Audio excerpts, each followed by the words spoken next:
Salam müəllimlər, hər vaxtınız xeyir olsun. Sizinlə FES Akademinin kurikulum təlimçisi Pəri Firud qızı. Bu günlərim sizlərə təqdim olunan sınağın izahına baxacağıq. Gəlin, ikinci sualımıza baxaq. İkinci sualda nə deyir? Şagird elektrik enerjisinin dövranının insan orqanizmində qan dövranı ilə müqayisə edir və belə nəticəyə gəlir ki, qan necə damarlarda hərəkət edirsə, elektrik də naqillərlə hərəkət edir. Şagird hansı təfəkkür növündən istifadə edir? Elektrik enerjisinin dövranı ilə insan orqanizmində qan dövranını müqayisə etməsidir. Yəni biz buna deyə bilərikmi? Analogiyadır. Bəli, çünki bu ikisində İnsan orqanizminin qan dövranı elektrik enerjisinin dövranı ilə müqayisə olunub və biz buradan analogiyanın aparılmasını deyə bilərik. Oxşarlıq, müqayisə varsa analogiyadır. Cavab olacaq B variantı. Üçüncü sualımıza keçid edək. Müəllim şagirdlərə belə bir tapşırıq verir. Bir şəhərdə nəqliyyat sıxlığını azaltmaq üçün həll yolları təklif edin. Şagirdlərdən biri müxtəlif variantları, ictimai nəqliyyatın artırılması, velosiped yolları, iş saatlarının dəyişdirilməsi və s. nəzərdən keçirdikdən sonra belə deyir. Ən effektiv yol metro xətlərinin genişləndirilməsidir və yalnız bu fikri əsaslandıraraq digər variantları kənara qoyur. Bu şagirdin yanaşması hansı təfəkkür növünü göstərir? Yəni, baxın, bir növü seçir də. Bir şəhərdə nəqliyyat sıxlığını azaltmaq üçün yol təklif etdir müəllim. Şagird nəyi seçir? Ən effektiv yol metro xətlərinin genişləndirilməsidir. Amma şagird velosiped yolları, iş saatlarının dəyişdirilməsi, ictimai nəqliyyatın artırılması bu qədər situasiyanı kənara qoyur. Ancaq əsas götürdüyü metronu daha da genişləndirməliyik. Hər bölgəyə, hər kəndə, qəsəbəyə metro çəkilsə və bu qədər tıxac problemi olmaz tutalım. Şagird bunu deyirsə, bir seçim arasında qalır da, belə deyək. Ən effektiv yol metro xəttinin genişləndirilməsidir. Konvergent yoldan istifadə edilməsini biz deyə bilərikmi? Bəli. Çünki şagird vergent düşünmədə olsaydı, alternativ axtarmağa başlayardı. Müxtəlif versiyalar ortaya qoyardı. Amma bir versiyanı səsləndirib deyə şagird konvergent düşünmə, yəni problemin bir həll yolu var. Bunu söyləyir. Konvergent düşünməyə əsaslanır cavabımız. Analogiya oxşarlıqdır, yoxdur bu situasiyada. Ardıcıl düşünmə, mərhələli və yaxud səbəb-nəticə əlaqəsinin tapılmasıdır, yoxdur. Qeyri-verbal düşünmə, yenə də burada səssiz düşünmədən söhbət gedir. Bu da situasiyada yoxdur. Divergent düşünmə, alternativ, yenilik edilməsi bu situasiyada yoxdur. Amma C variantı konvergent düşünməyə ilə uyğunluq təşkil edir. Dördüncü sualımıza baxaq. Hansı fikir yanlışdır? Analitik təfəkkürü insan mürəkkəb məlumatları hissələrə ayıraraq bu hissələr arasında əlaqələri araşdırması və nəticə çıxarma bacarığıdır. Doğrudur. Analitik təfəkkürdə məhz biz bir məlumatı hissələrə bölürdük, müqayisə edirdik, səbəb-nəticə əlaqəsinin tapılması, alternativlərin tapılması, sübutun gətirilməsini, bunun hər birini biz analitik təfəkkürdə öyrənmişdik. Doğrudur. Sistemli təfəkkür hadisə və prosesi ayrı-ayrı deyil, bir-biri ilə qarşılıqlı əlaqədə olan vahid sistem kimi dərk etməyi tələb edir. Doğrudur. Praktik təfəkkür real şəraitdə mövcud imkan və məhdudiyyətləri nəzərə alaraq problemi həyata keçirə bilən şəkildə həll etməyə yönəlir. Bu da doğrudur. Analoji təfəkkür bir sahədə əldə olunan bilik və təcrübəni başqa, tam fərqli və əlaqəsiz sahəyə tətbiq etmədən istifadə etməyi nəzərdə tutur. Analogiya oxşarlıq deməkdir də müəllimlər.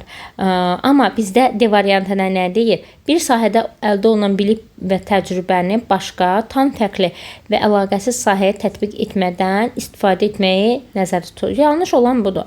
G variantına baxaq. Produktiv təfəkkür yeni ideyaları irəli sürmək, problemi fərqli yanaşma ilə həll etmək və yaradıcı nəticəni əldə etmək bacarığıdır. Bu da doğrudur. Uyğun olmayan, yanlış olan, yəni analoji təfəkkürdür. Bu versiya yanlış verilibdir situasiyada. 5-ə baxaq. Uyğunluğu müəyyən edin. Analitik, abstrakt, praktik. Baş vermiş tarixi hadisənin səbəblərini, qısa və uzun müddətli nəticələrini müəyyənləşdir. Evdə istifadə edilən təmizlik maddələrinin təhlükəsiz saqlanması üçün qayda hazırla. Bərabərlik anlayışını bir şəkil və ya simvol ilə göstər. Simvoldan, bir anlayışdan söhbət gedirsə, biz bunu abstrakt təfəkkür deyə bilərik. Evdə istifadə edilən təmizlik maddələrinin təhlükəsizlik saxlanması üçün qayda hazırla deyirsə, praktik təfəkkürdən istifadə etmiş oluruq. Baş vermiş tarixi hadisənin səbəbini, qısa və ya uzun müddətli nəticələrini müəyyənləşdir, analitik təfəkkürə aiddir. Gəlin baxaq variantlardan hansına uyğundur. 1A, 2B, 3C. Bizdə burada 2C ilə başlayır. 1A, 2C, 3B. Uyğun olan B variantıdır. 1A. Digərlərində də A yoxdur. Çıxdıqda B variantı yerdə qalmış olur. Növbəti sualımıza baxaq. Cədvəldir və cədvələ əsasən uyğunluğu müəyyən edin deyir. Doğru, yanlış. İdman meydançasında top itib, amma alternativ oyun vasitəsi yoxdur. Şagirdlər əldə olunan vəsaitlərdən istifadə edək oyun qururlar. Praktik təfəkkür. Doğrudur, praktik təfəkkürə əsaslanır. Məktəbdə şəkil çəkmək üçün boya yetərsizdir. Siz layihəni necə tamamlayardınız? Qarşı tərəf layihəni necə tamamlayardınız? Qarşı tərəf praktik təfəkkürdür, bu da doğrudur. Enerji anlayışını gündəlik həyatda nümunə ilə izah et. Abstrakt təfəkkür. Xeyr, abstrakt təfəkkürə əsaslanmır, bu yanlışdır. Variantlardan gəlin 3-ü çıxaq, çünki 3 də yanlış verir. Sizə təqdim olunan məsələni həll edə biləcəyiniz kiçik tapşırıq şəklində yazıb. Qarşı tərəf verir analitik təfəkkür. Analitik təfəkkür yenə də bunu yanlış verir. Analitik təfəkkürə əsaslanmır. Bu 4-ü də çıxdıqda 1-2. Doğru olan ilə 1-2 idi. Cavab olacaq A variantı. Növbəti 7-ci sualımıza keçid edək.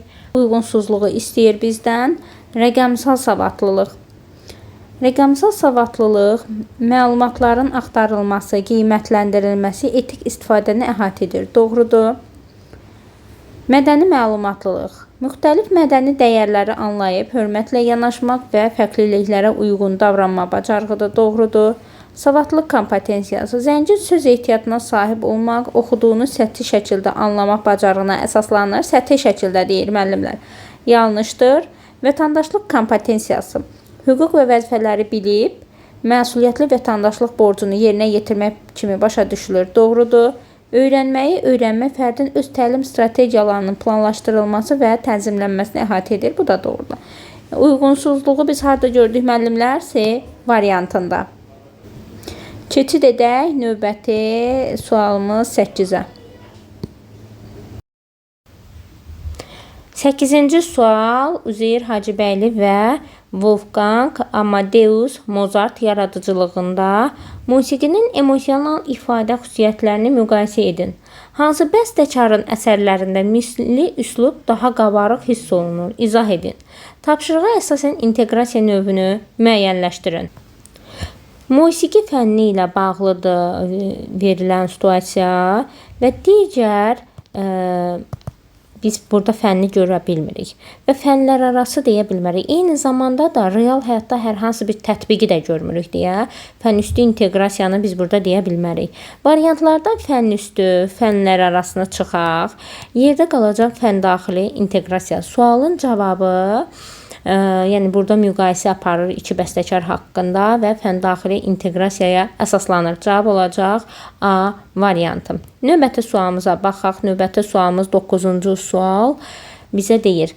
Koroğlu dastanı və onun əsasında yazılmış Koroğlu poeması ilə bağlı dəstə şagirdlərə belə bir tapşırıq verilir. Şagird operadakı musiqi vasitələrinin qəhrəmanlıq hissini necə gücləndirdiyini təhlil edir. Dastandakı bədii təsvir vasitələri ilə obrazların daxili aləmini izah edir. Həmçinin bu əsərlərin cəmiyyətdə milli kimliyinin formalaşmasına təsirini ümumiləşdirir. Tapşırığa əsasən inteqrasiya növünü müəyyənləşdirin. Baxın müəllimlər, Koroğlu dastanını biz ədəbiyyat fənnində öyrənirik. Eyni zamanda Koroğlu operası var. Operanı isə biz musiqi fənnində öyrənmiş oluruq. Və deyə bilərikmi bu situasiyada fənlər arası inteqrasiya var? Bəli, fənlər arası inteqrasiya var. İndi digər variantlara baxaq, görək oxşar olan nədir?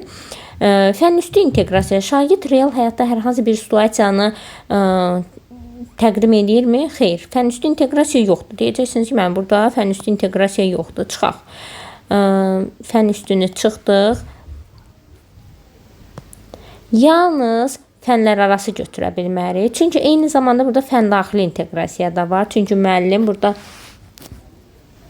mövzular arasında da, yəni məzmun xətti arasında daha doğrusu birinci və ikinci məzmun xətti arasında da əlaqə var. Birinci, ikinci məzmun xətti arasında əlaqə olduğuna görə fənn daxili inteqrasiya kimi götürə bilərik. Fənn daxili, fənlər arası sualın cavabı olacaq D variantı. Növbəti sualımıza baxaq. Müəllim şagirdlərə tapşırıq verir. Kənd və şəhər həyatı arasında fərqləri qruplaşdırın. Verilən tapşırıq Bloom taksonomiyasının hansı mərhələsinə uyğundur? Bizə əgər qruplaşdırmağı istəyirsə, kənd və şəhər həyatı arasında fərqi qruplaşdırın deyirsə, əlbəttə ki, biz şəhəri də, kənd həyatını da, yəni hansı üstünlüyü, hansı çətinliyi olduğunu artıq bilirik və bunları qruplaşdırırıq. Və bu qruplaşdırmamız isə anlamaq mərhələsinə aid olacaq da. Sualımızın cavabı olacaq A variantı. Suallarımız bu qədər müəllimlər. Sağ olun, növbəti sınaqda görüşənədək.